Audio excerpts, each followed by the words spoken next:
So I just landed in Manila and I had no idea what to expect. But I still decided to explore the Philippines capital. In this video, I'm exploring the best things to do in Manila, sharing my first impressions, and a few travel tips I wish I knew before coming here. I've heard so many mixed opinions about Manila. Some people love it, others say to skip it, so I wanted to see it for myself. I'll be exploring all the main spots and sharing my opinions on it. So welcome back everyone, I'm Val, and today I'm going to show you Manila and my first impressions of the Philippines. So let's get right to it.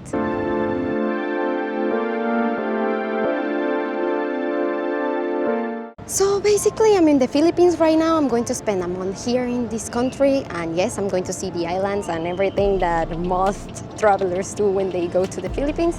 But for starters, I came to Manila first because I have a rule, and it's that I have to visit the capital of the countryside visit. So basically, that's why I'm in Manila right now. I'm going to spend 3 days here, so I actually arrived yesterday, but I did nothing other than catching up with work.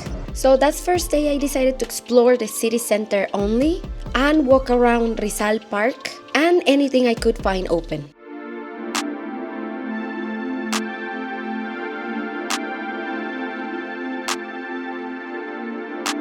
So last time that I came to the center of Manila, I actually came too late to see anything open. So I was just walking around the center because everything is close by, but I didn't actually get inside any of the places you should visit.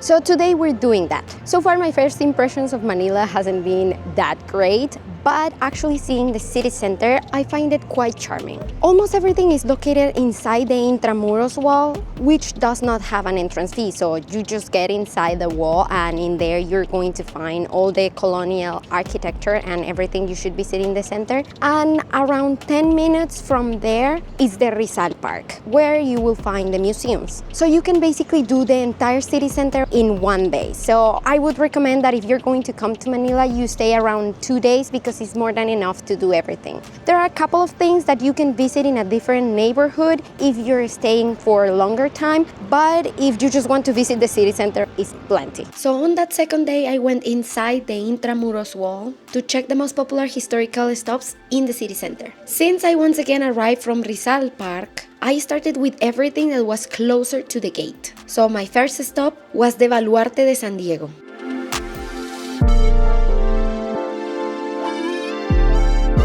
It is part of the Spanish historical fort that was created from the remains of the upper portion of a circular watchtower built from 1586 to 1587. It is an spade-shaped bulwark and is located inside the historic district. The tower was damaged during wars and an earthquake. It was breached and fallen in the 1762 during a battle with the British forces. And then later it was restored only to fall again due to an earthquake in the 1863.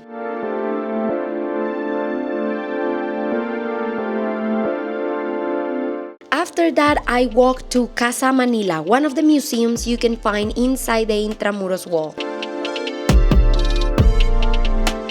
So in Casa Manila, they didn't let me record, but it's basically how a colonial house used to be back in the time of colonization. They only let me take pictures, which I will post, but basically, is that just a traditional colonial house? The entrance is 75 pesos, so keep it in mind. Almost all the places here in the center are around 75 pesos the entrance, so either that or free, so keep it in mind.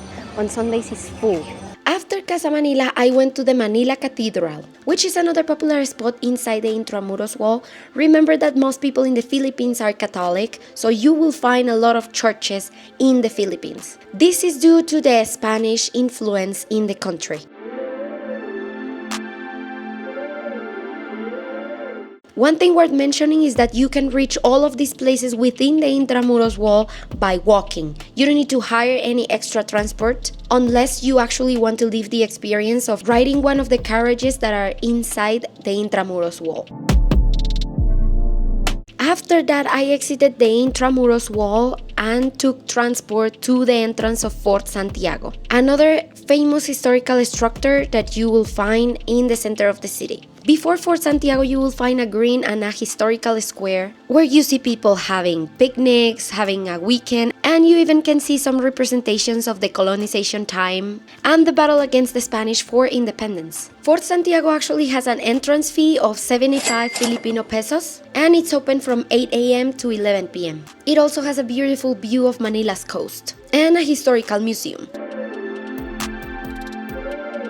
So regarding transportation here in Manila, you can move around either by motorbike, taxi, car, or tricycles. There is actually Grab. Grab actually works here, so you can basically order a Grab everywhere. If you want to order motorcycle, you will need to download an extra app called Move It that is like an extension of Grab, but only works for motorcycles. So that's the only thing. But moving around is really easy. They will take you everywhere. You can either pay with cash or card, just like in many other parts of Southeast Asia.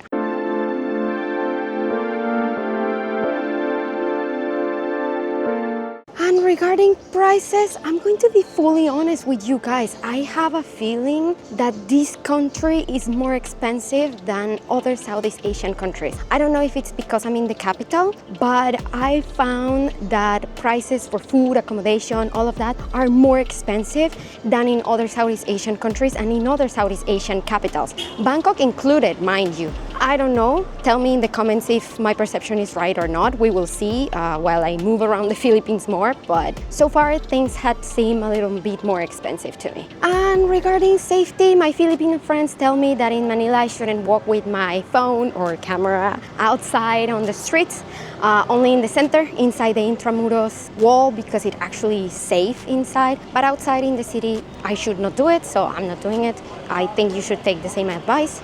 And that's basically about it. So these are basically all the things you can explore in Manila's city center. If you have another day in Manila, I recommend you visit the museums in Rizal's Park, which are the National Museum of Anthropology and the National Museum of Natural History. There is also a Japanese garden in Rizal's Park and an art museum. So if you're staying more than 2 days in Manila, you can also try those.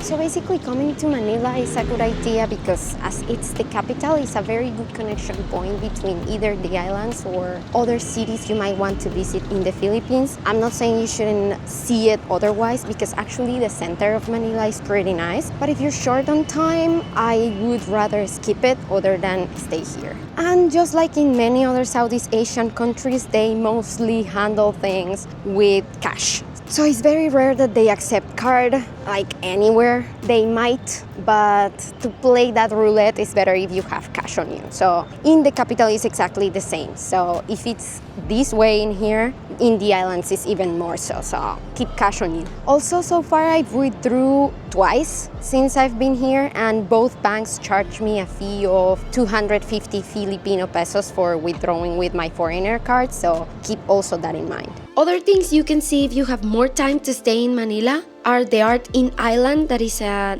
3D art museum, and a lot of churches. There are several restaurants that you will find that offer Filipino local food, and to find affordable accommodation, I will recommend you stay away from the city center, but not so far that transportation becomes a problem. So overall, I will give the center of Manila a 9 out of 10, but the city in itself around a 6 because of safety, things to do, and in general the aesthetic of the city. That's my score for Manila. If you should or not visit it, I will say yes, because you should visit every capital of every country, so give it a shot, and the center is actually pretty great. But if your itinerary in the Philippines is quite small, then you can skip it.